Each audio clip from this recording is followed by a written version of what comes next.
Okay, ठीक है, करिए वेदांग जी। Thank you, sir.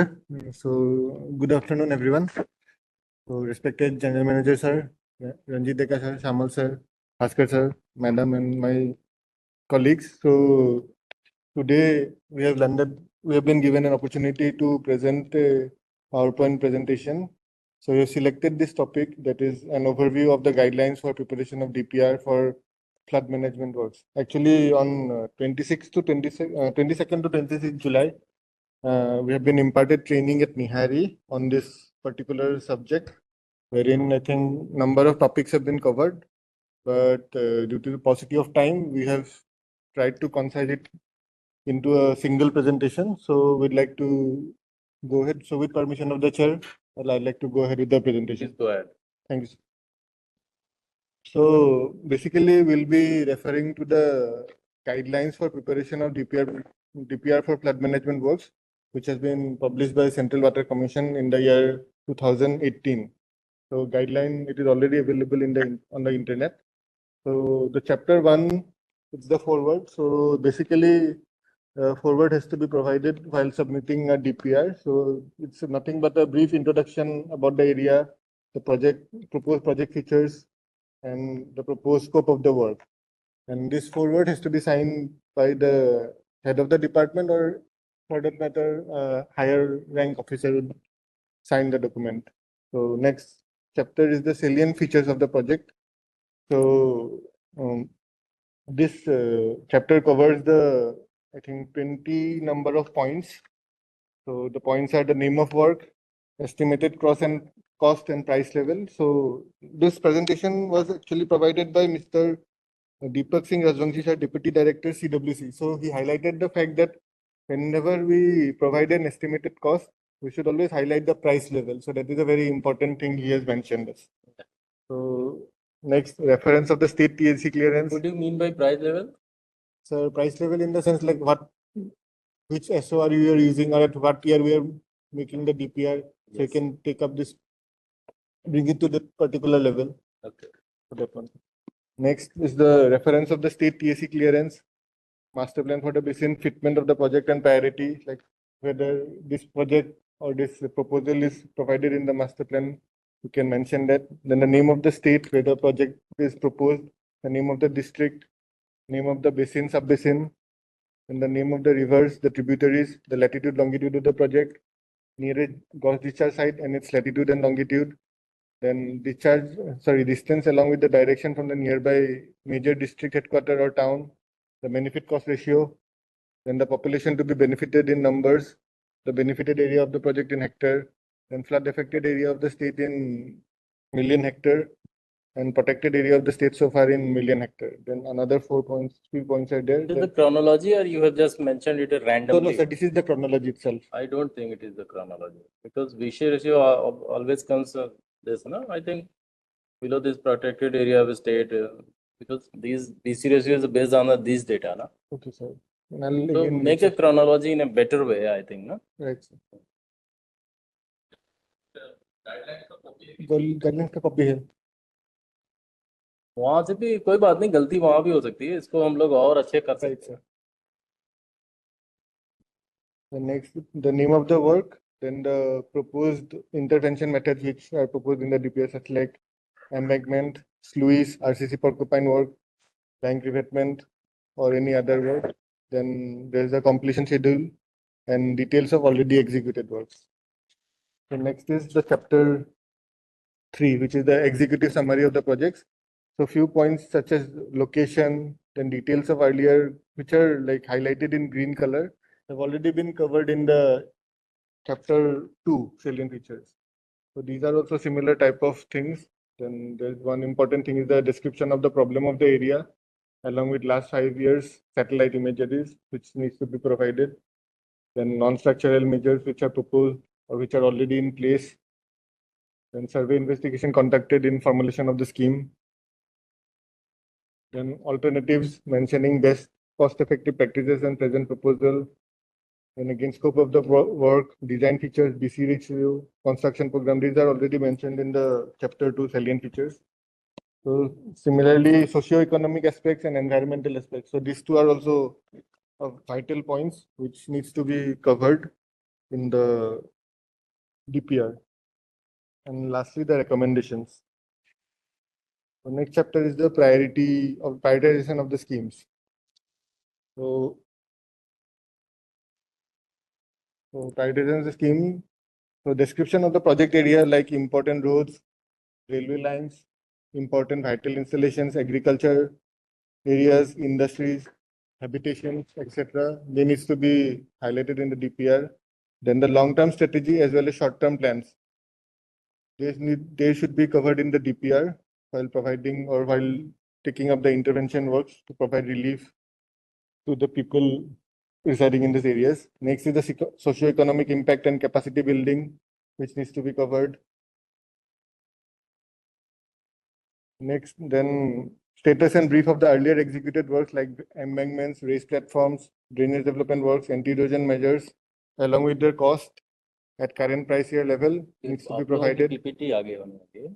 Annual cost, actual expenditure, along with annual allocation of the budget also has to be provided.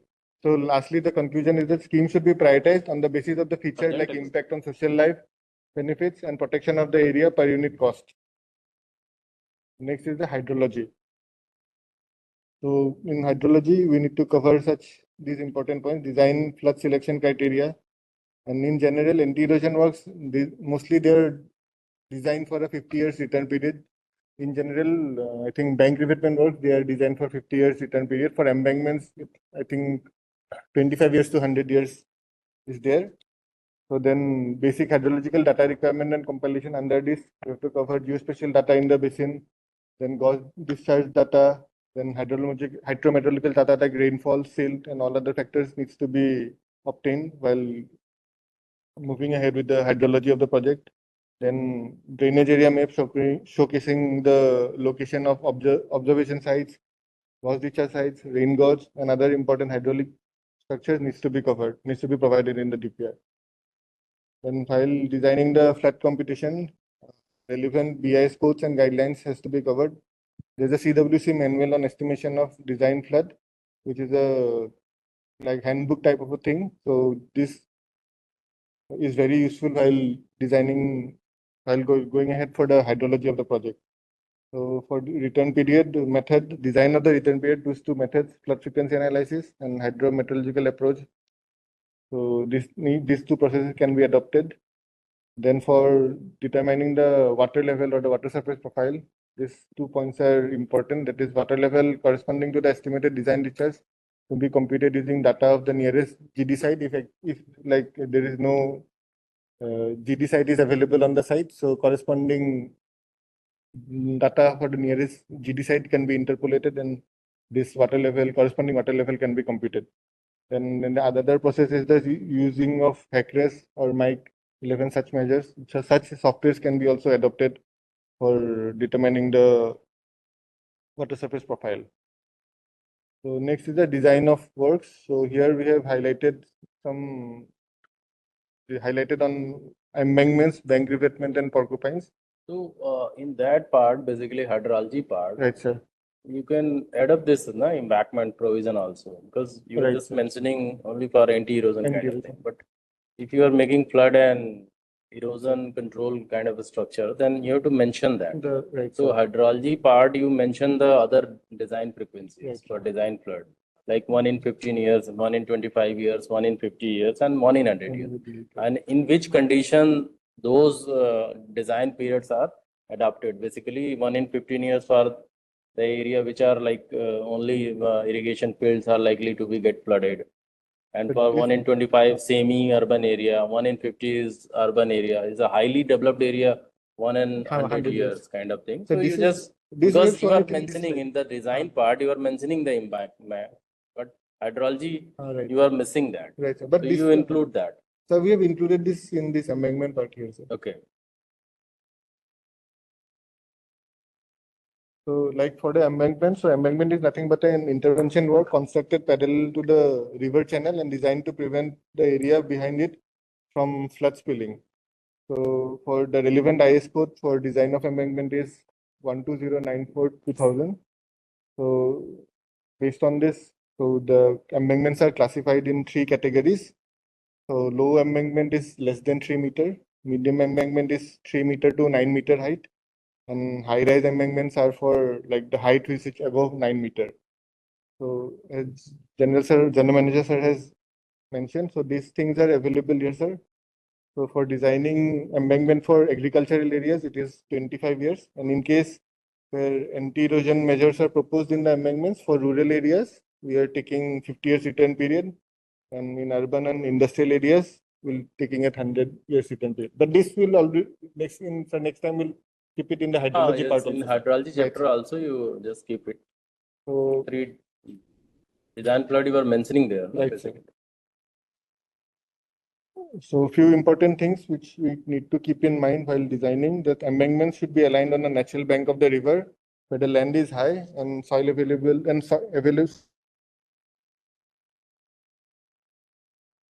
for be like borrow pit area to look into these matters. Then alignment of the embankment. High velocity flow is quite distant from the toe of the embankment to avoid scarring. If alignment is near high velocity flow, then slow and toe protection works needs to be carried out. Then these are another few important things that spacing of embankments along the jacketed reach of the river, that is like in place where embankments are in place should be less than 3 times the lessee's wetted perimeter. Then minimum distance of the embankment from river bank is 1 times lessee's wetted perimeter. Then minimum distance from the embankment from midstream of the river is 1.5 times the lessee's wetted perimeter. So, or in case of like for while designing of embankments, freeboard is an important thing. So for discharge less than 3,000, we are keeping a freeboard. This has been proposed in the manual to keep a freeboard of 1.5 meter, and for discharges greater than 3,000 cumex, freeboard is proposed as 1.8 meter. Then rest width may be kept as 5 meter to 5.5 meter. Then riverside slope in standard is 2 horizontal to 1 vertical. For countryside slope, it's a little flatter, that is 3 horizontal to 1 vertical. Then hydraulic gradient line, so that is provided as 6 horizontal to 1 vertical, and an offset of around 0.6 meter is kept over the hydraulic gradient line. So one drawing is there on typical section. So here we can see that it's PGL, it is shown 1.4 to 1.6. Then top width is 5 to 5.5 meter. Then freeboard is 1.5 meter to 1.8 meter.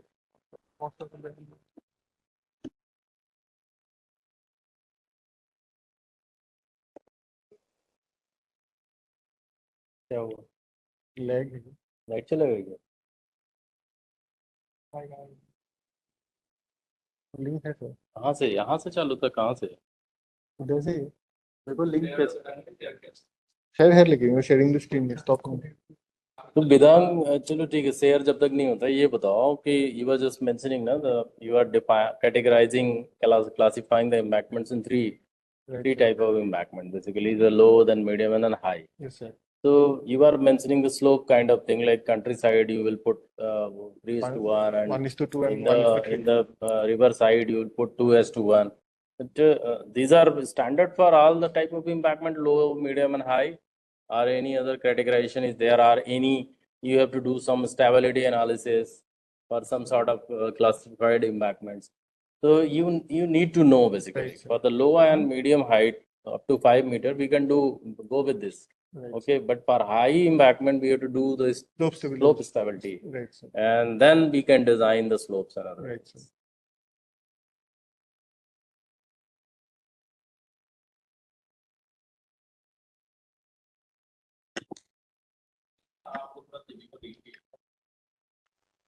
Hmm.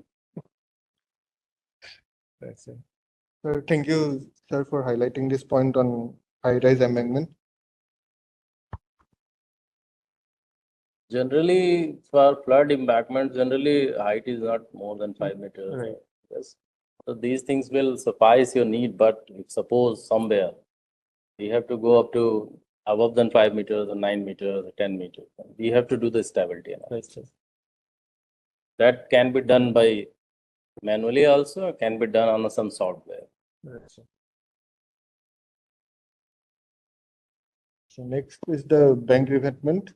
So bank revetment is nothing but an intervention often made of stone, concrete, geobags that are placed along the riverbank to prevent soil erosion caused by water currents, waves, and other forces.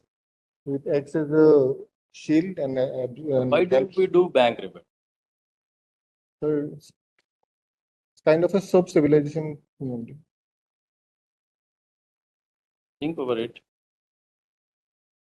So bank मतलब क्यों करते हैं bank revetment की जरूरत क्यों है हमें? Sir bank को स्ट्रेंथन करने के लिए। बैंक को स्ट्रेंथन करने की जरूरत के बारे में ही मैं पूछ रहा हूँ। ऑब्वियसली अगर हम उस पर पत्थर लगाएंगे तो स्ट्रेंथन तो होगा, लेकिन जरूरत क्यों, पैसा इतना क्यों खर्च करना?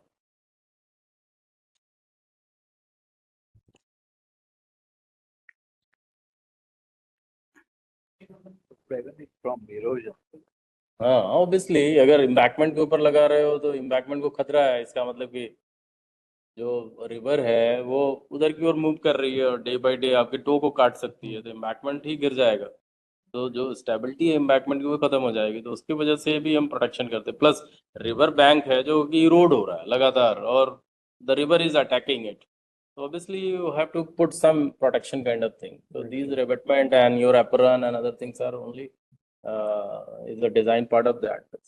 Protect the banks and your embankment from the river.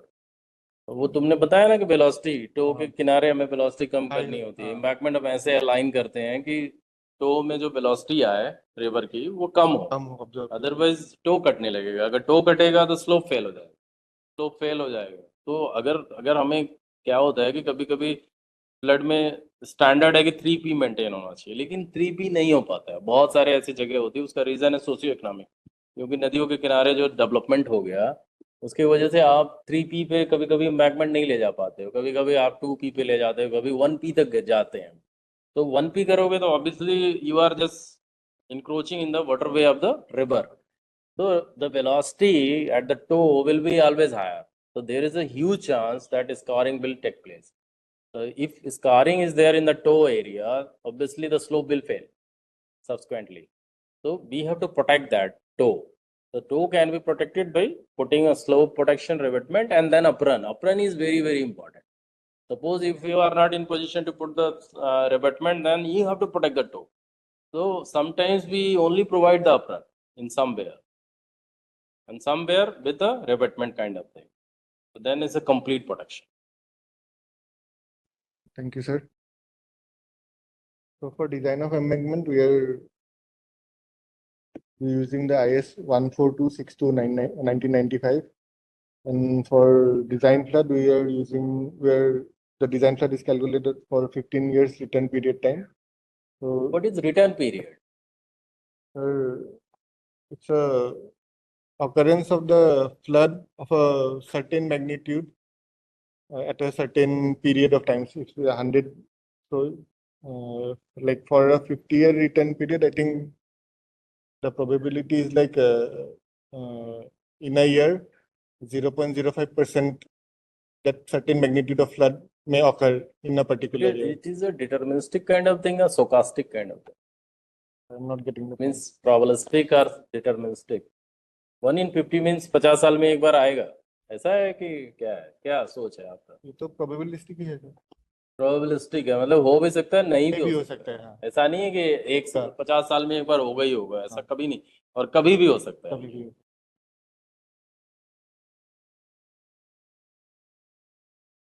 So this then we are considering two types of revetment using boulders and using geobags, which Brahmaputra board is also working in this approach.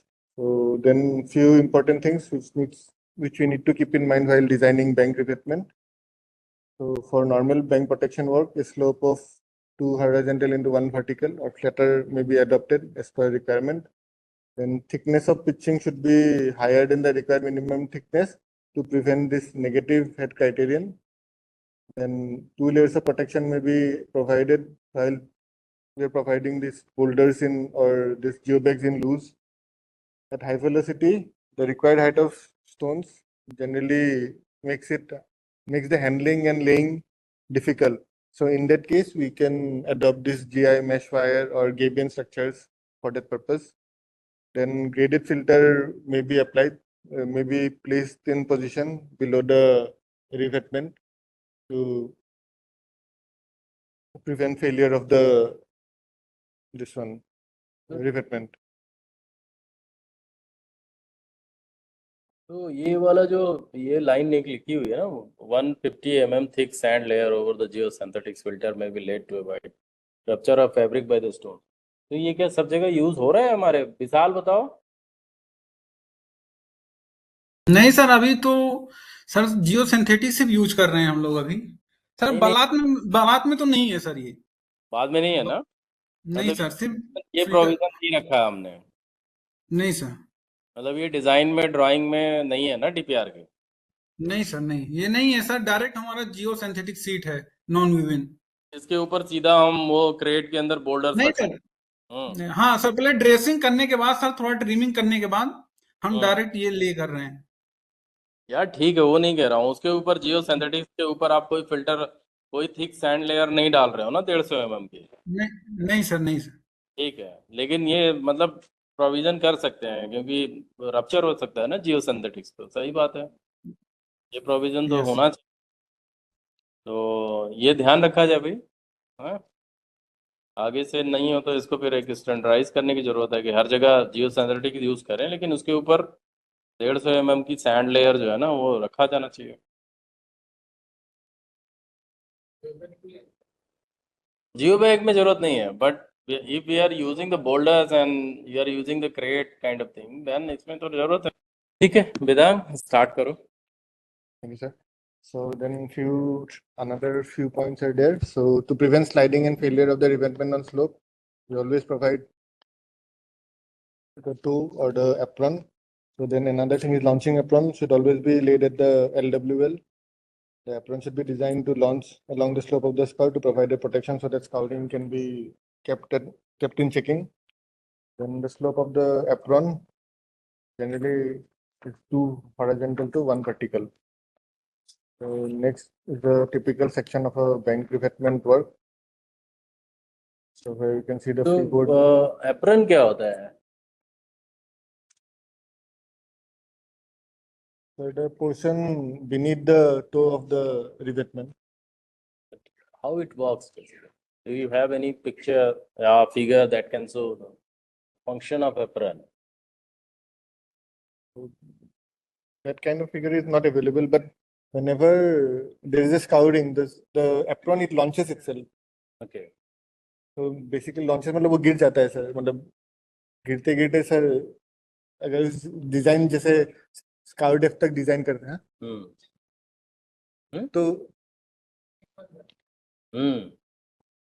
तो वो sir scout depth तक पहुंच के वो उसको scout depth को control कर देता है सर। पिचिंग बन जाता है।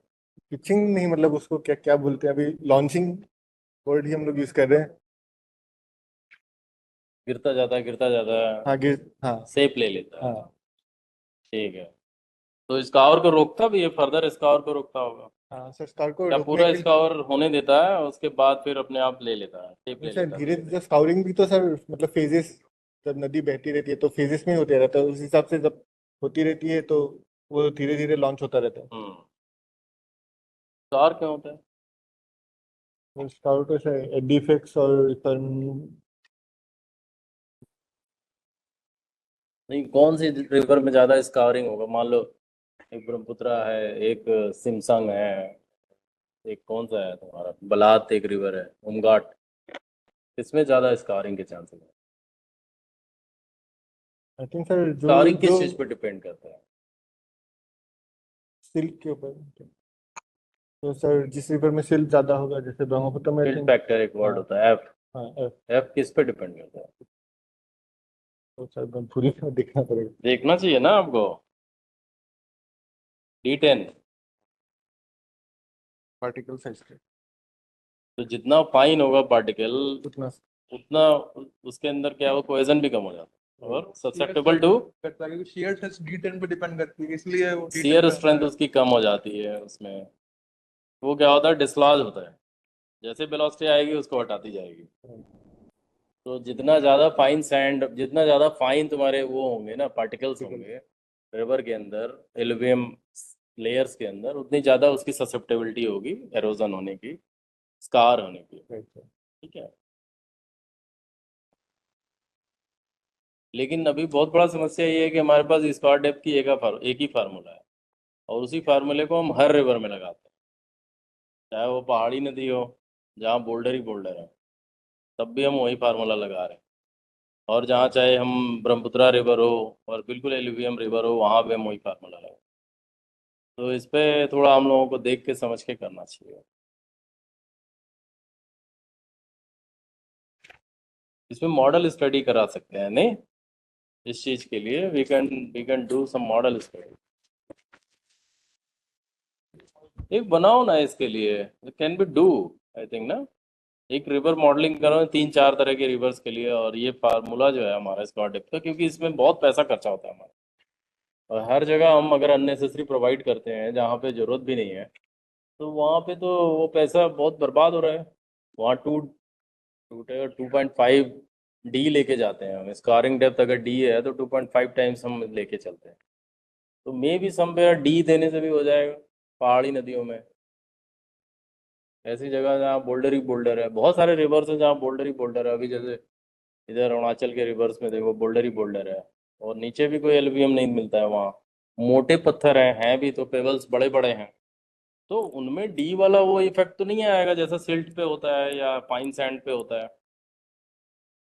तो ऑब्वियसली वहाँ डी कम आएगा, काफ़ी कम आएगा। तो अगर हम नॉर्मल डी कैलकुलेशन करते हैं तो गलत तो आएगा, ज़्यादा से ज़्यादा F=1 लेते हैं हम, गलत है ना वो। चलो ये तो ऐसी बातें हैं, इसको we can discuss on some other forum, but ठीक है।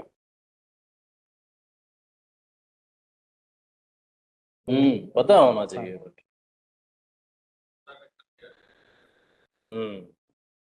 Discharge is always is affected.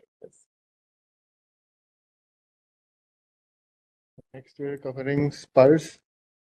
So, spurs is basically an intervention work protruding into the river and constructed transverse to the river flow. नहीं, इसको बताया भी करो यार, आप जैसे आप सीधे डिजाइन पे आ जाते हो, जैसे स्पर्स क्या होते हैं, ग्रांस क्या होते हैं, थोड़ा उसको दिखाओ, पता तो लगे। आप सीधे बताओगे, मान लो किसी ने स्पर्स कभी देखा ही नहीं है, उसको पता ही नहीं है, you should at least brief the things. Embankment के भी 2-4 ड्राइंग व्राइंग आनी चाहिए, होता कैसा है, क्या होता है, कौन सा स्लोप कंट्री साइड में, कौन सा कहाँ है, फ्रैटिक लाइन क्या होती है, उससे थोड़ा नॉलेज शेयरिंग में तो यार टेक्निकल बातें करो ना।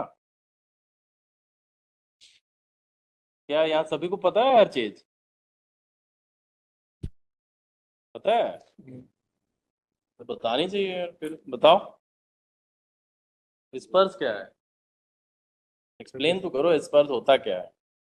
So basically, हम 3 types of spurs हमने यहाँ पे cover किया थ्री है. टाइप तो होता है, टाइप तो होता है, स्पर क्या होता है पहले वो बताओ, टाइप तो बाद में आएगा ना, पहले स्पर तो बताओ। देखने में नहीं, मतलब टेक्निकली स्पर होता क्या है, दिखने में तो बता ही देगा।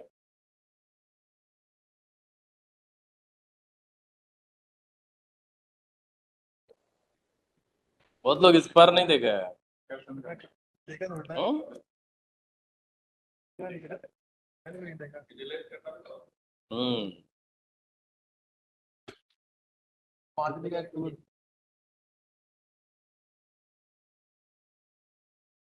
बताओ, कभी ना देखा है कि नहीं? अरे नहीं देखा? ट्राई तो करो यार। Basically, sir, क्या सर impermeable structure रहता है. इम्परमेबल है ऑब्वियसली, समटाइम्स परमेबल भी होता हाँ, है। permeable अगर porcupine करेंगे तो permeable. हाँ, तो so वो ट्राई नदी करो, सोचो क्या है, क्यों करता है, क्या करता है। और सर जनरली इधर मतलब टुवर्ड्स द रिवर ही हम लोग इसको कंस्ट्रक्ट करते हैं. टुवर्ड्स द रिवर, हाँ मतलब इनटू द रिवर, मतलब यस। रिवर के अंदर. और बाकी इन जनरल तो हम लोग आई थिंक डिफ्लेक्टिंग या रिपेलिंग स्पर्स जनरली इधर I think perpendicular to the embankment या परपेंडिकुलर टू द फ्लो ही कंस्ट्रक्ट करते हैं. ठीक है, और सर अच्छा ट्राई। एंड जनरली हम लोग सर जहाँ पे पोर्कुपाइन स्क्रीन्स यूज करते हैं तो मतलब इसको वो डाइवर्ट करने के लिए या मतलब उस उस पॉइंट ऑफ व्यू से भी इस पर देखें कोई बड़े इस पर निमाती घाट गए हो? हिमाती घाट में नहीं देखा सर मैंने। हापसिंग में मानका सर्कल लगा मुझे। कहीं भी देखा होगा तो क्या मेन उसका पर्पस क्या लगा तुम्हें? कोई चीज देखा होगा तो उसका पर्पस दिखा होगा ना कि ये बना क्यों है। वो तो उस एरिया में प्रोटेक्शन हिसाब से ही काम करता है, नदी को डाइवर्ट एक तरह से डाइवर्ट ही करता है। हाँ, ये रिवर ट्रेनिंग वर्क्स होता है बेसिकली।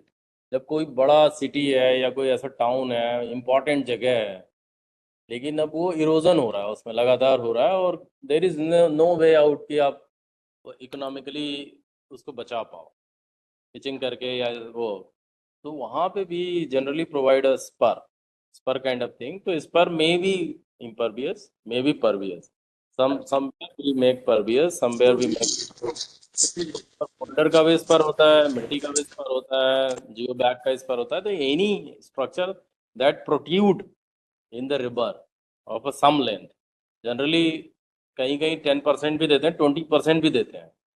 जो रिवर की जो बिट्स होती है ना, बिट क्या 20% के करीब उसको अगर प्रोट्यूट करते हैं, तो उसके दो फंक्शंस वही है कि वो क्या करता है, रिपेल करता है, नहीं, पानी को डिफ्लेक्ट कर देता है, एक पर्टिकुलर एरिया को बचा लेता है, दूसरी तरफ फिर काटता है। तो मेन पर्पस वही होता है, एक पर्टिकुलर जो इम्पोर्टेंट प्लेस है उसको बचाने के लिए। Any structure may be pervious may be impervious, purpose है डिफ्लेक्ट करना, एक करंट को डिफ्लेक्ट करना और फिर वो उस पर्टिकुलर एरिया को बचाना जो उसके डाउन स्ट्रीम में होती है। तो ये रिवर ट्रेनिंग होता है, रिवर को ट्रेन करता है कि how to flow. River is flowing like this, but we want कि ये ऐसे नहीं फ्लो करो, ऐसे करो भाई। We train the river through these structures, basically these are river training structures, Spurs.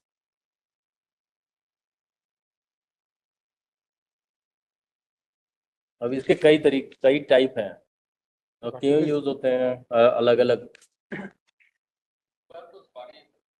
Wait bar is not spur, it's a because submerged spur की तरह बिहेव करता है, but it's a very deflecting, जो उसकी कैपेसिटी वो बहुत कम हो, but it plays a good role sometimes to protect the banks, bed bars.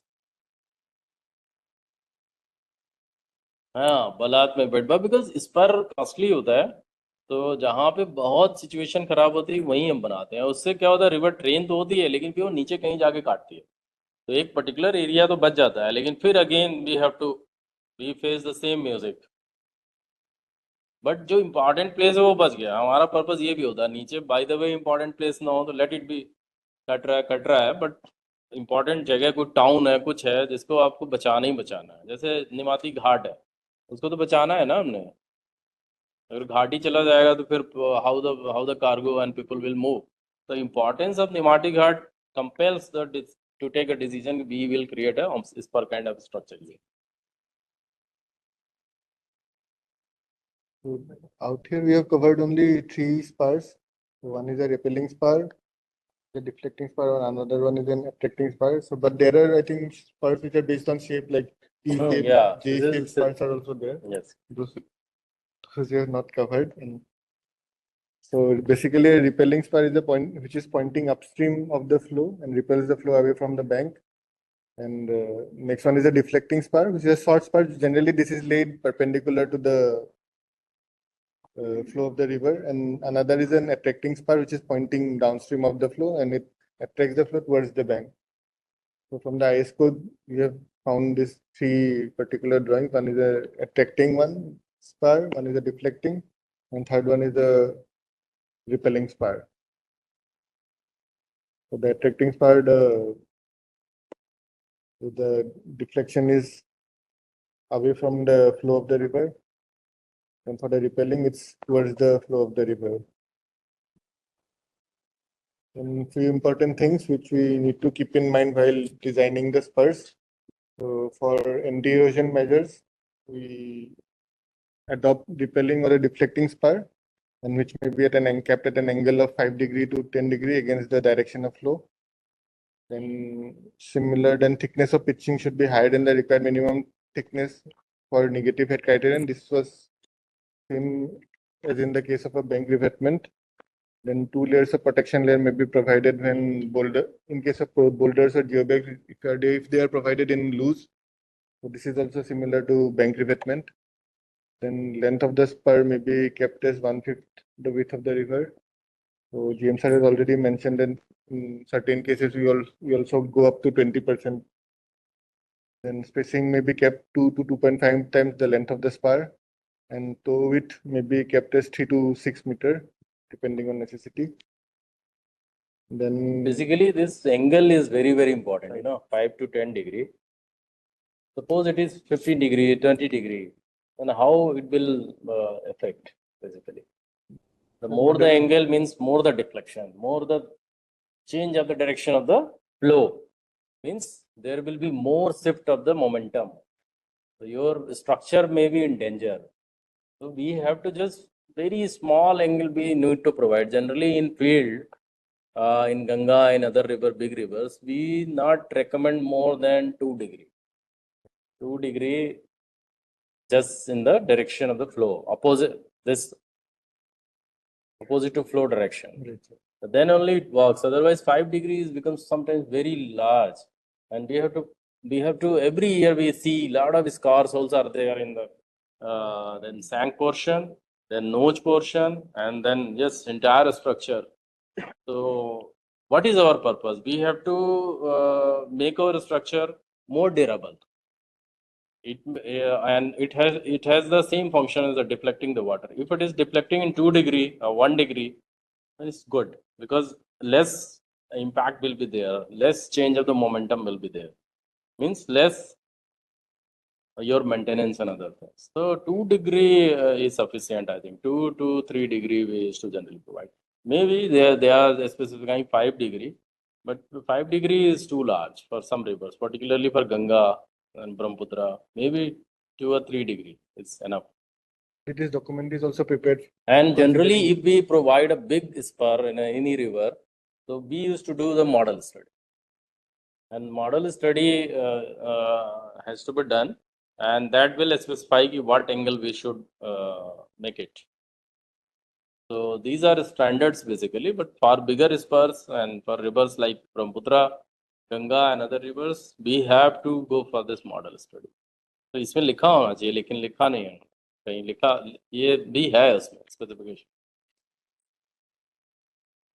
The spurs are not made randomly basically. We have to do the model study for bigger spurs. Otherwise, river training may become very dangerous for the river itself sometimes.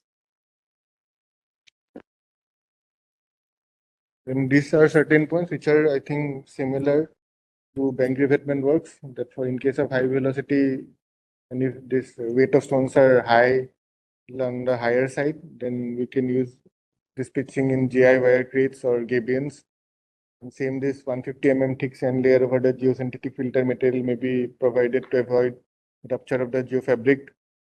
Then again, in case for providing sliding and failure on the revetment on the slope, 2 is to be provided. Then launching apron should be laid at LWL, and the slope of launching apron is 2 horizontal to 1 vertical. So these points are basically similar to that of the works. Launching apron is to be provided to take care of the scouring at nose and shank portion of the spur. Then top level of the shank and embankment may be kept the same. Yes, same, yes. The same thing, yeah. So I think here it is given orientation and spacing of bars may be decided on the basis of model study. This Yes. point GM sir has already highlighted.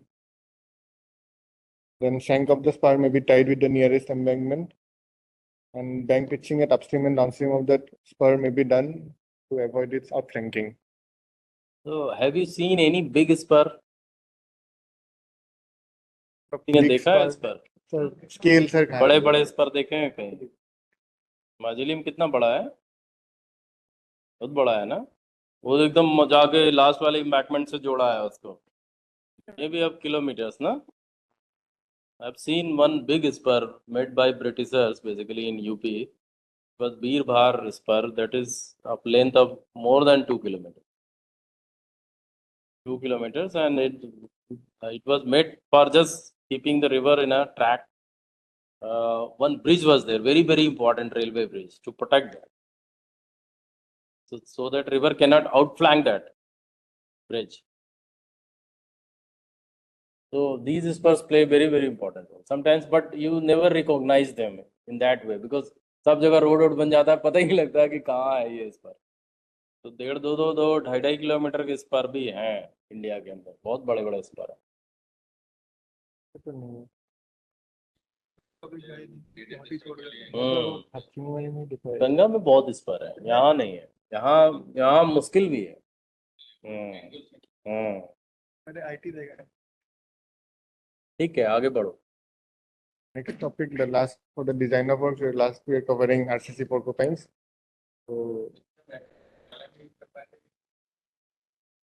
तो sir तोड़ देगा, boulder तोड़ देगा. हाँ, where we do use this RCC porcupine. So basically porcupines का function क्या होता है? सिल्टेशन का, इंड्यूस सिल्टेशन इंड्यूस करता है. कैसे कर पाता है?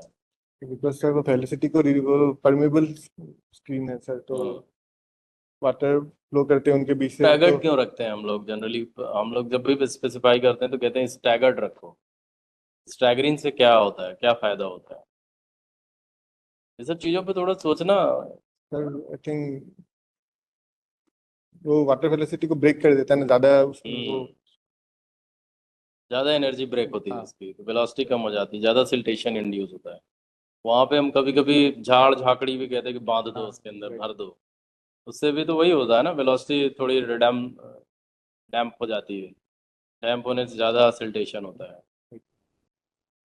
तो सही इन्होंने पूछा. बताओ ये बलात में क्या, ये हम अगर लगाए हैं पोर्कुपाइन, आरसीपीसी पोर्कुपाइन, तो सम एरिया लाइक जहाँ हिली ट्रैक है, जहाँ पे बोल्डर्स आते हैं, तो क्या वहाँ काम करेगा?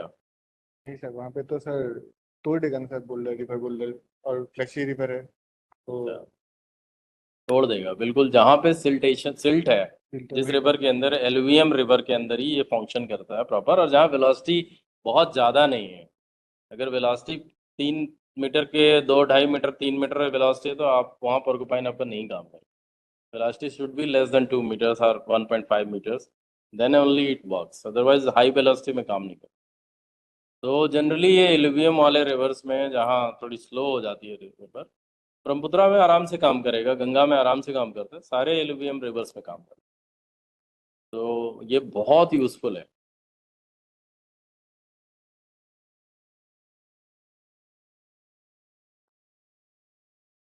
RCC porcupine is a prismatic type permeable structure comprising of 6 members of size 3 meter into 0.1 by 0.1 meter. In some places there is also another size 2 meter by 0.1 meter by 0.1 meter. And all these 6 members, they are joined together using nuts and bolt system. So RCC porcupines, they are used in the form of RCC porcupine screens, dampeners, or even permeable spurs. So as sir has already mentioned, so these are primarily effective in rivers which have high or moderate amount of silt. So the spacing of RCC porcupine spurs may be kept twice the length of the spur. Then in case, then 2 layers of RCC porcupine screens at appropriate spacing may be adopted to check the flow of the incoming channel. Then RCC porcupine screens along the river may be provided at the concave reaches. Then, so this is till then. From chapter 7 onwards, I request. Thank you, sir. So once again, a very good evening to all respected officers and my colleague. So, sir, now I'll continue from this chapter number 7, that is abstract of cost. Basically sir इस chapter में जो भी हमारा project का cost है, हम different head में उसको शो करते हैं कहाँ कहाँ पे हमारा क्या क्या खर्चा हो रहा है. Basically sir first one is direct charge और second one is indirect charge.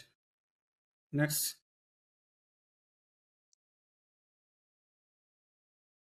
अरे ये और sir further sir direct charge में विशाल, डायरेक्ट चार्ज क्या होता है और इनडायरेक्ट चार्ज क्या होता है? सर डायरेक्ट चार्ज जैसे हम सर्वे कर रहे हैं या हमारा जो सर डायरेक्टली हम फील्ड पे यूज करते हैं, जैसे हम बोल्डर यूज कर रहे हैं सर, और या हम जियो सीट यूज कर रहे हैं, या हम सर्वे इन्वेस्टिगेशन कर रहे हैं, तो ये सर बेसिकली डायरेक्ट चार्ज होते हैं। इनडायरेक्ट चार्ज में जैसे सर बेसिकली वो सर डायरेक्ट हमारा प्रोजेक्ट में जैसे सर वर्क्स में नहीं खर्चा होगा, इनडायरेक्टली खर्चा होगा। जैसे सर हाँ।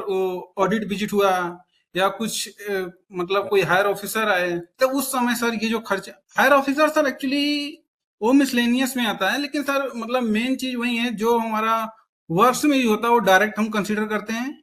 बेसिकली जो वर्क्स में नहीं यूज होता वो इनडायरेक्ट में। अच्छा। जैसे सर वन वर्ष है, वन वर्ष में सर फर्दर कैटेगराइजेशन है। पहला है ए प्रिलिमिनरी। कितना बड़ा यार तुम्हें विशाल, यहाँ बारिश सर शुरू हो गई, यहाँ पे बारिश शुरू हो गई, आपको थोड़ा और अपनी आवाज को बुलंद करना होगा। ठीक है सर। बेसिकली डायरेक्ट और इनडायरेक्ट जो है वो डायरेक्ट टैक्स और इनडायरेक्ट टैक्स की तरह ही है।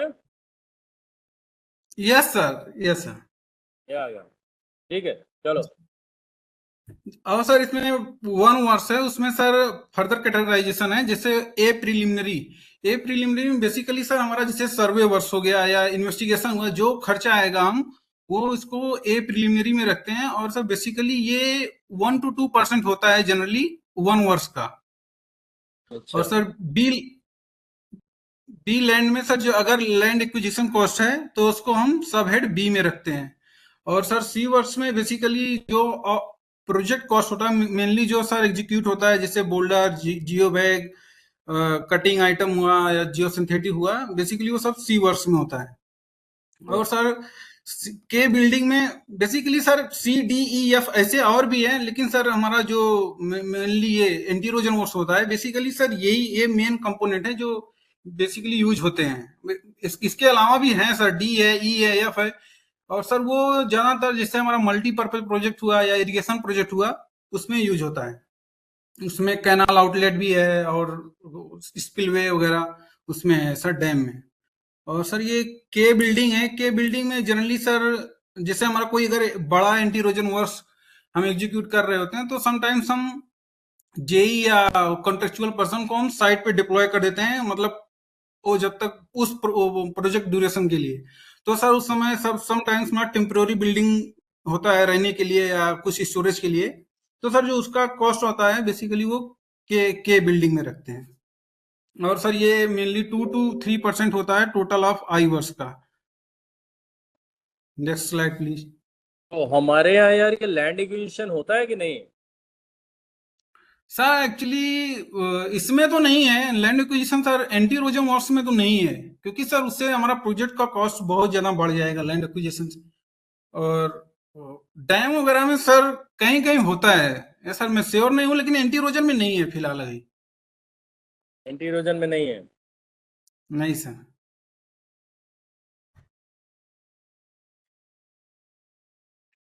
और सर नेक्स्ट है एम प्लांटेशन। प्लांटेशन में बेसिकली सर समटाइम्स मतलब एंटीरोजन वर्क्स के साथ ही हम बैंक साइड में प्लांटेशन भी करते हैं, तो सर वो प्लांटेशन का जो खर्चा आएगा वो हम एम प्लांटेशन में रखते हैं। और सर वो मिसलेनियस में बेसिकली जो वाटर सप्लाई का खर्चा, इलेक्ट्रिसिटी का खर्चा या फायर फाइटिंग और उसका मेंटेनेंस का भी खर्चा, जैसे सर इलेक्ट्रिसिटी का मेंटेनेंस, आरएनएम का, और वाटर सप्लाई का डिस्ट्रीब्यूशन, पानी का डिस्ट्रीब्यूशन के लिए, या अदर और एक अदर चार्जेस जैसे कोई हायर ऑफिसर विजिट हुआ, टेक्निकल एडवाइजरी कमिटी आया उसका विजिट के लिए, वो सब खर्चा हम सब वो मिसलेनियस में डाल देते हैं। Next slide. Then P maintenance. और मेंटेनेंस बेसिकली सर 0.5%, मेंटेनेंस में सर ये जो हमारा खर्चा है 0.5% वन वर्ष का रखते हैं।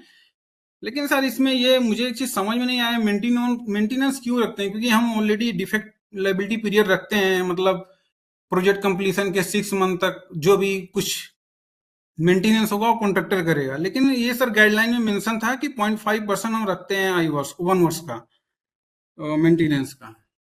ये किसके लिए और है? मेंटेनेंस किसका ये करने के लिए? ये सर कंस्ट्रक्शन वर्क का, कंस्ट्रक्शन वर्क जो की सर हम मेंटेनेंस। यस सर, जैसे हमने कुछ वर्क एग्जीक्यूट किया, फिर उसमें कुछ डिफेक्ट हुआ या कुछ मतलब टूट गया, तो उसके मेंटेनेंस के लिए बेसिकली। अच्छा, तो ये तो बड़ा लेकिन सर क्राइटेरिया। टेंडर में, हाँ, लेकिन सर टेंडर में एक क्राइटेरिया था, एक क्राइटेरिया रहता है कि ऐसा डिफेक्ट लाइबिलिटी पीरियड करके कि मतलब मतलब after completion of project 6 month का हम लोग ड्यूरेशन रखते हैं कि मतलब इस ड्यूरेशन में अगर कुछ छोटा मोटा डिफेक्ट हुआ तो वो उनको उसी कॉस्ट में ही करना पड़ेगा, मतलब डिफेक्ट लाइबिलिटी पीरियड के समय। नहीं, तो इसका पर्पस क्या है 0.5% को?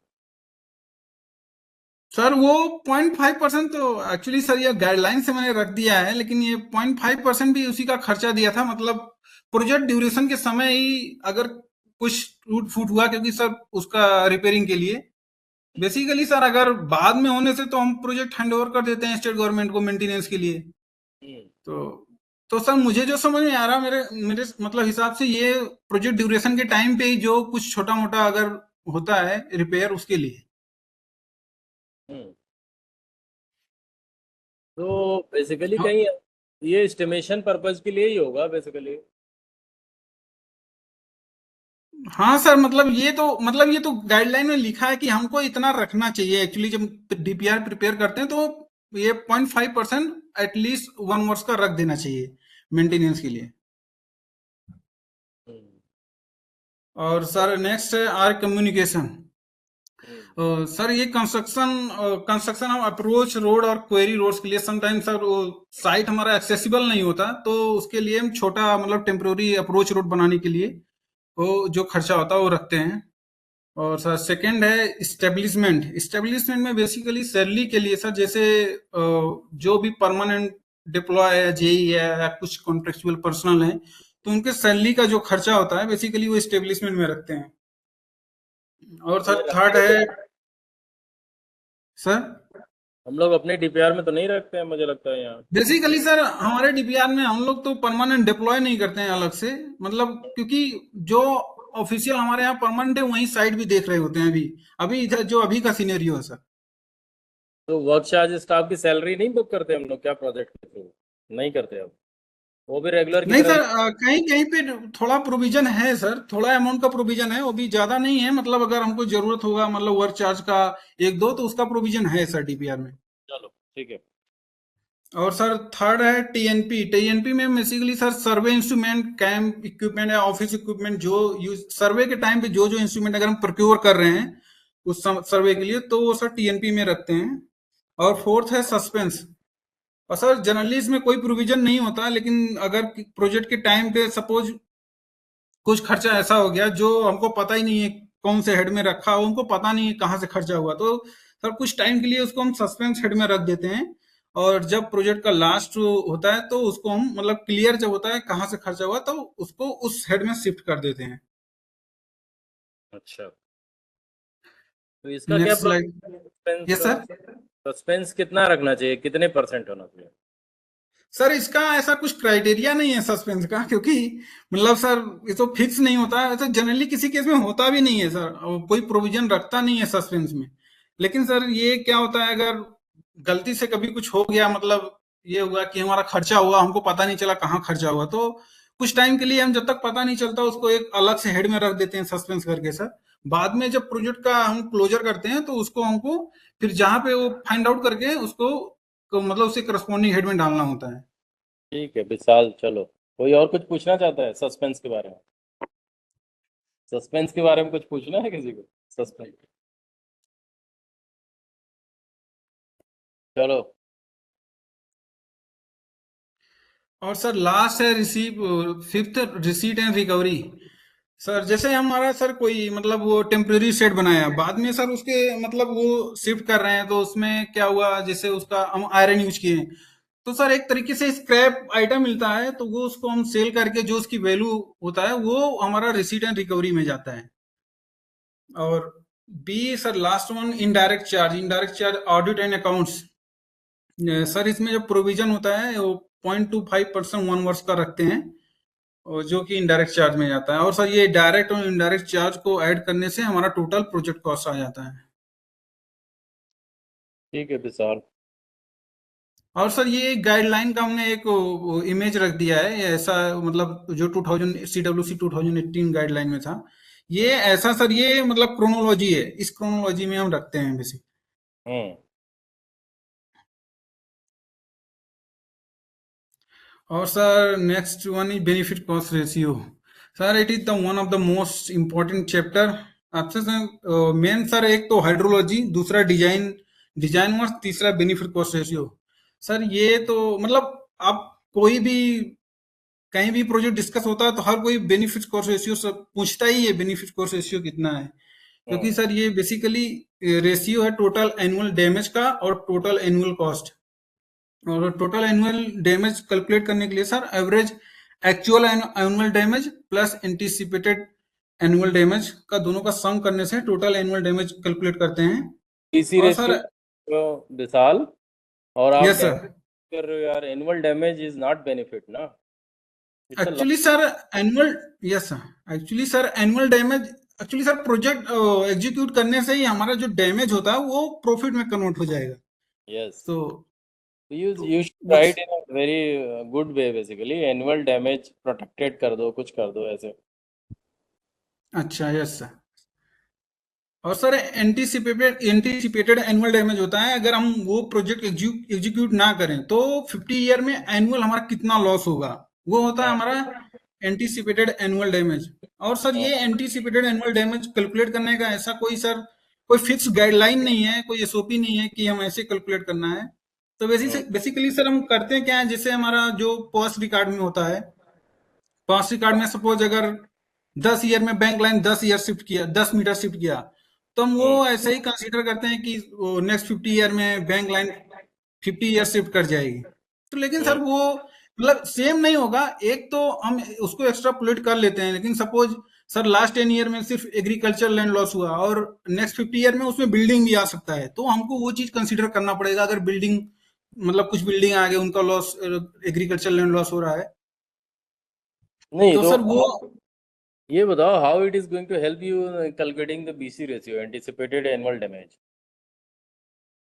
बेसिकली सर वो प्रोजेक्ट जब हम एग्जीक्यूट करते हैं, एग्जीक्यूट करने से हमारा, हम तो सर यही सपोज करते हैं रिटर्न की पीरियड 50 ईयर लेते हैं, तो वो सर एग्जीक्यूट करने से क्या होता है, जो हमारा लॉस होगा वो प्रिवेंट हो जाएगा। तो नहीं तो what is the difference between basically in what condition we used to go for this anticipated annual damage? Generally we need to base our BC ratio on the basis of this actual annual damage ना।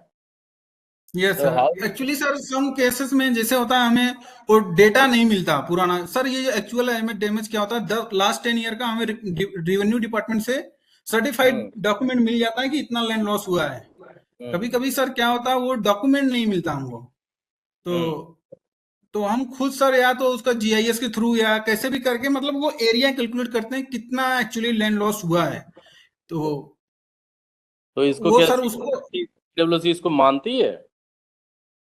नहीं sir, अभी तो फिलहाल तो नहीं हुआ है sir ऐसा, क्योंकि लास्ट ईयर मतलब हमारा एक प्रोजेक्ट है सर फुलवारी का, उसमें हमने ऐसे ही दिया था जीआईएस के थ्रू कैलकुलेट करके, तो उन्होंने कंसीडर नहीं किया है, तो उन्होंने सर वो नहीं बाद किया में ना। लैंड लॉस डॉक्यूमेंट मिले।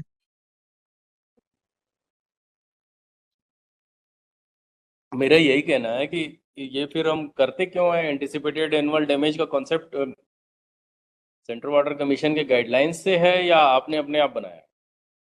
नहीं सर, ये तो सिर्फ गाइडलाइन में सेम ही लिखा है, मैंने सब कुछ चेंज नहीं किया, गाइडलाइन से ही सब लिया है। सेंट्रल वाटर कमीशन क्यों नहीं मानती है इस चीज को, जब उन्होंने खुद गाइडलाइंस में लिखा हुआ है कि अगर चलो ये डेटा अवेलेबल नहीं है तो एंटिसिपेटेड एनुअल डैमेज की तरफ हम जा सकते हैं। यस सर, ठीक है। लेकिन ठीक है, 50 साल का निकाल के आप एनुअल निकाल लेते हैं, चलो ठीक है। और बताओ। ये सर नेक्स्ट स्लाइड। हाँ, और सर ये टोटल एनुअल कॉस्ट जो होता है बेसिकली ये सर इसके पीछे भी सर एक फिलोसफी है, जैसे इंटरेस्ट चार्ज 10% लिखा है, मेंटेनेंस 5%, डिप्रिसिएशन 2%। तो ये एक्चुअली सर हम तो ऐसे ही 17% याद कर लेते हैं कॉस्ट का, लेकिन ये सर इसके पीछे भी ऐसा जो ट्रेनिंग में बताया हमको तो ये सर जैसे इसके पीछे फिलोसफी ये है कि जैसे 10% है, 10% मतलब सपोज सर मतलब गवर्नमेंट हमारे स्कीम में 100% इन्वेस्ट कर रही है, अगर मतलब 100 रुपये इन्वेस्ट कर रही है, अगर ये 100 रुपया हमारे स्कीम में ना इन्वेस्ट करके वो कहीं दूसरी जगह इन्वेस्ट करे, सपोज स्टॉक में इन्वेस्ट कर दिया, तो ऐसा सर माना जाता है कि 10% इंटरेस्ट रेट, तो आज आज के समय में 10% इंटरेस्ट रेट इजिली मिल जाता है। तो अगर सर गवर्नमेंट दूसरी जगह इन्वेस्ट करती तो गवर्नमेंट को 10% इंटरेस्ट मिलता। तो अच्छा। अगर गवर्नमेंट हमारे स्कीम में इन्वेस्ट कर रही है तो इसका मतलब 10% उसको लॉस हो रहा क्योंकि इंटरेस्ट नहीं मिला। और सर मेंटेनेंस चार्ज 5% हुआ। मेंटेनेंस बेसिकली सर ये स्टेट गवर्नमेंट के थ्रू होता है। तो स्टेट गवर्नमेंट ये माना जाता है कि अगर 100 रुपया इन्वेस्ट कर रहे हैं तो 5 रुपया पर ईयर वो मेंटेनेंस में जाएगा। और सर डिप्रिसिएशन चार्ज 2% है। 2% मतलब वो जो हम काम एग्जीक्यूट कर रहे हैं, जो हमारा वैल्यू, वो 2% से हर साल गिरेगा। मतलब अगर 100 रुपया इन्वेस्ट किए तो 2 रुपये उसकी वैल्यू, मतलब 2 रुपये कम होती जाएगी वैल्यू दो हर रुपए साल। 2 रुपए क्यों है भाई? 2 रुपए ज्यादा भी तो होना चाहिए, 2% ही क्यों है? 5% क्यों नहीं है? Why depreciation is only 2%? वही सर, इसका तो आइडिया नहीं है। अरे विशाल, तुमने बताया ना कि प्रोजेक्ट की लाइफ 50 साल है, तो 100 को 50 से डिवाइड करो। ओके। लेकिन ये गलत है। 2% हम लीनियर मान के चल रहे हैं कि एक ही रेट होगा, ऐसा नहीं होता। जब प्रोजेक्ट पुराना होता जाता है तो rate of depreciation yes increase sir, वो बढ़ता जाता है। be not linear, it should be non-linear kind of thing, but चलो, क्योंकि ये छोटे छोटे प्रोजेक्ट होते हैं, इसमें डेप्रिसिएशन 2% एट अ रेट 2% ठीक है। यस। तो सर ये टोटल ऐड कर रहे हैं 17%। इसका मतलब अगर गवर्नमेंट 100 रुपया इन्वेस्ट कर रही है तो हमारा हर साल वो 17 रुपीज लॉस कर रहा है। इसका मतलब सर अगर पहला हम तुम्हारा कॉन्सेप्ट है ना, वो भी इंटरेस्ट चार्ज वाला ठीक एनालॉजी नहीं है। तो गवर्नमेंट क्या करती है, गवर्नमेंट के जो बजटिंग होती है उसके अंदर बहुत सारा इंटरेस्ट कंपोनेंट भी होता है। गवर्नमेंट सारा यस पैसा उसका नहीं होता, बहुत सारा उधारी वो भी लेता है। तो ये यस मान के ये बताओगे तो थोड़ा अच्छा लगेगा कि हमने उधारी लेके ये काम किया, इसलिए वो इंटरेस्ट हमें देना पड़ता है। बट इफ से कि गवर्नमेंट यहाँ इन्वेस्ट करके 10% का लॉस कर रही है, it gives a negative connotation for the development in development point of view. तो से लाइक दिस कि गवर्नमेंट ऑलरेडी इस पैसे को इंटरेस्ट पे ही उठाती है। Yes sir. चाहे कहीं से भी पैसा लेते हो, चाहे इंडिया, हाँ। तो दो तरह से फाइनेंसिंग होती है ना, deficit financing. Either we take a loan from the international market और we take a loan from our internal sources. तो गवर्नमेंट ऑफ इंडिया का भी लोन बहुत बढ़ गया, लेकिन luckily we are not taking from the outside, we are taking only loan from inside only. तो loan का पैसा है वो 10%, ठीक है। Yes sir. काम करने के लिए, जैसे तुम अपना घर बनाने जाओगे तो तुम्हें अगर लोन लेते हो तो तुम पे करते हो ना, तो यस ऐसे ही यस। हम घर बना रहे हैं, अपना डेवलप हाँ। कर रहे हैं, इसलिए लोन पे करते हैं। मेंटेनेंस ऑब्वियसली देना ही पड़ेगा, क्योंकि भाई आप उस घर को पेंटिंग करोगे, कुछ करोगे, हर साल उसको कुछ ना कुछ खराबी आएगा तो करोगे। डेप्रिसिएशन मतलब 150 साल उसकी एज है, 100 रुपया लगाया तो पूरा जीरो हो जाएगा 50 साल के बाद, खत्म। इसलिए यस 2%, ठीक है। Yes yes. चलो। तो सर ये तीनों को जोड़ने पर 17% आया। तो ये सर हमारे कॉस्ट का 17% जो होता है ये टोटल एनुअल कॉस्ट होता है। और सर ये इसको हम टोटल एनुअल डैमेज से डिवाइड करने पे हमारा बीसी रेशियो कैलकुलेट करते हैं हम। हम्म। तो कितना बीसी रेशियो आना चाहिए किसी प्रोजेक्ट के लिए? Sir BC ratio actually minimum one one होना चाहिए, 1 या 1 से अबव होना चाहिए। 1 क्या तो करता है? 1 शो करता है कि सर हम जितना प्रोजेक्ट इन्वेस्ट कर रहे हैं हमको उतना ही प्रॉफिट हो रहा है, मतलब सेम अमाउंट का। अच्छा, तो करना चाहिए कि नहीं इस पे इन्वेस्ट? सर समटाइम्स सर ऐसे तो यूजुअली हम करते नहीं, लेकिन सर कभी कभी क्या होता है, कुछ इंपॉर्टेंट मतलब हाउस होल्ड है, लाइफ इंपॉर्टेंट है, अगर सर कुछ ऐसा इमरजेंसी होता है तो हम एग्जीक्यूट करते हैं सर, 1 पे भी एग्जीक्यूट कर देते हैं। तो बहुत सारे प्रोजेक्ट होते हैं जिसमें तो ये कॉन्सेप्ट ही नहीं होता, जितने सोशल सेक्टर स्कीम्स होते हैं गवर्नमेंट ऑफ इंडिया के, उसमें तो यस कहीं सर। रेशियो नहीं होता। लाडली योजना, बहन योजना, विधवा पेंशन योजना, इनमें तो कहीं नहीं होता। तो हमारे इन प्रोजेक्ट्स में नहीं।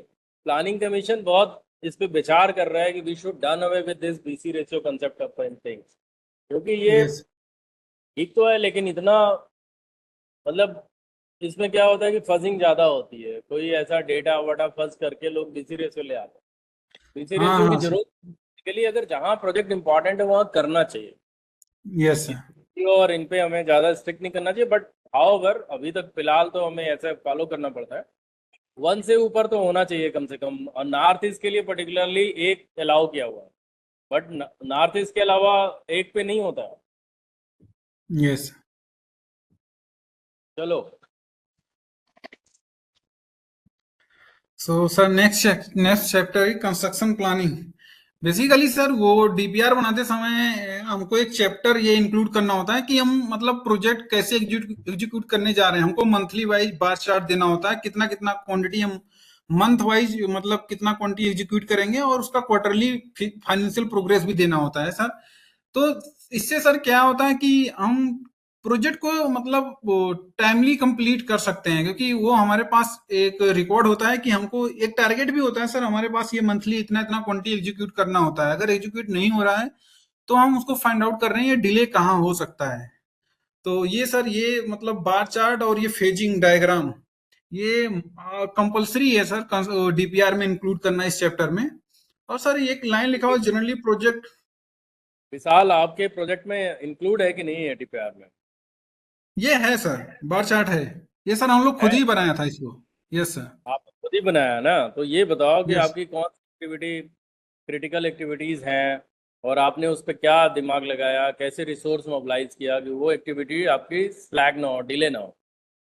How you ensure actually that? तो आपको कम से कम अपने प्रोजेक्ट का दिखाना चाहिए यार, इसमें कंस्ट्रक्शन प्लानिंग में बार चार्ट एटलीस्ट आपका दिखाना चाहिए था। एक्चुअल आपने क्या अचीव किया, जो आपका टारगेटेड था, एक्टिविटी कब कंप्लीट होगी, कब शुरू होगी, कब खत्म होगी, और आपने कब शुरू किया, कब खत्म किया। तो विस सिचुएशन तो आपको दिखाना चाहिए, नहीं दिखाना चाहिए?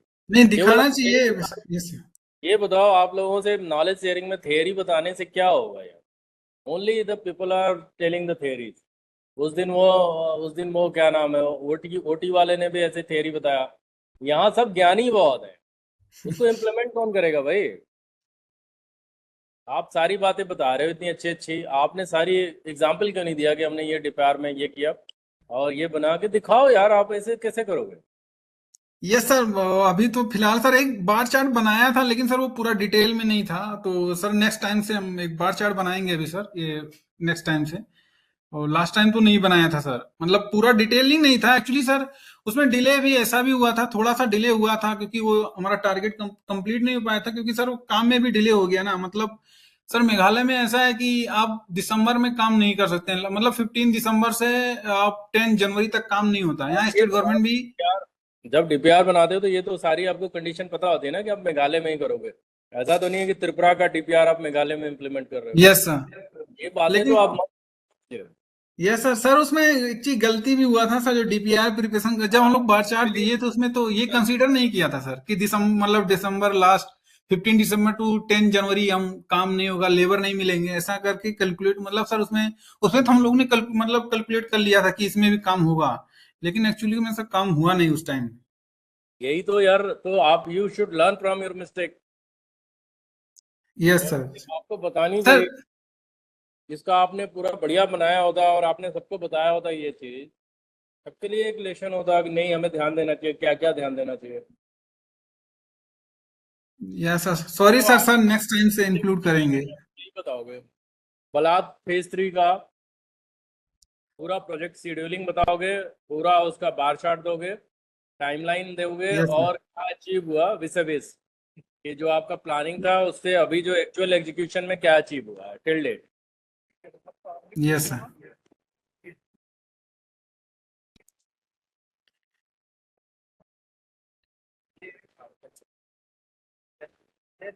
Sir next slide please. So sir chapter 10 is index map. Basically sir आप अभी तो हर डीपीआर में एक एक इंडेक्स मैप का चैप्टर जो कि बहुत जरूरी भी है, उसमें सर कुछ इसमें गाइडलाइन में कुछ पॉइंट लिखे हुए हैं। अगर वो बेसिकली अगर सर हम हमारे डीपीआर में नहीं हो तो डीपीआर आजकल अप्रूव भी नहीं होता, क्योंकि वो तो जरूरी भी है। जैसे सर एनुअल बैंक लाइन यार एटलीस्ट मिनिमम 2 to 3 ईयर का, डिफरेंट कलर में, जितने भी मतलब डीपीआर जितना। हम लोग कमेंट होता है इंडेक्स मैप नहीं, जब इतना ही इम्पोर्टेंट सॉरी है तो सर।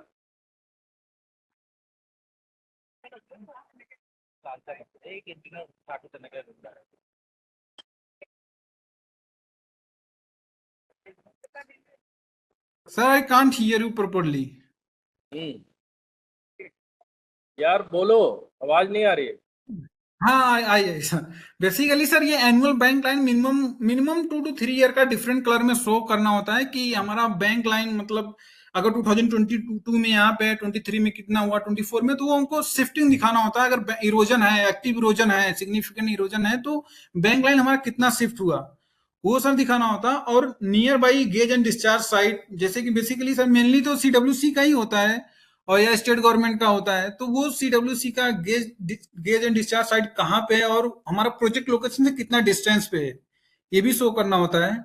और सर एग्जीक्यूट अगर जो उस प्रोजेक्ट के आसपास एरिया में अगर कोई दूसरा दूसरा उसी रिवर पे दूसरा काम एग्जीक्यूट हुआ है, हमारा डिपार्टमेंट किया है या वाटर रिसोर्स किया है, कोई दूसरा डिपार्टमेंट किया है, तो यार ये उसको तो ग्रीन कलर में,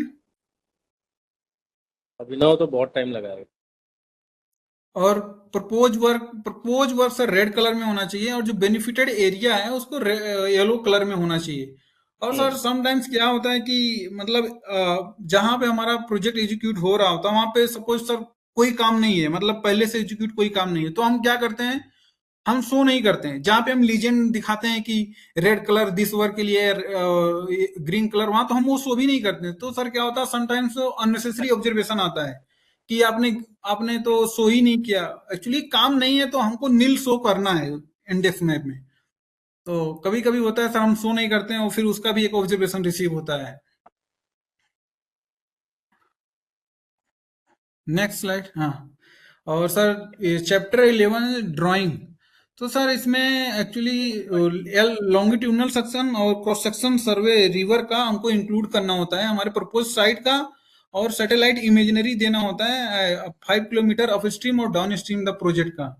और सर ये जो 250 है ये कोई हार्ड एंड फास्ट नहीं है, इससे हम कम भी कर सकते हैं। बेसिकली हम ट्राई करते हैं कि 250 से ज्यादा मतलब स्पेसिंग नहीं होना चाहिए हमारे क्रॉस सेक्शन का।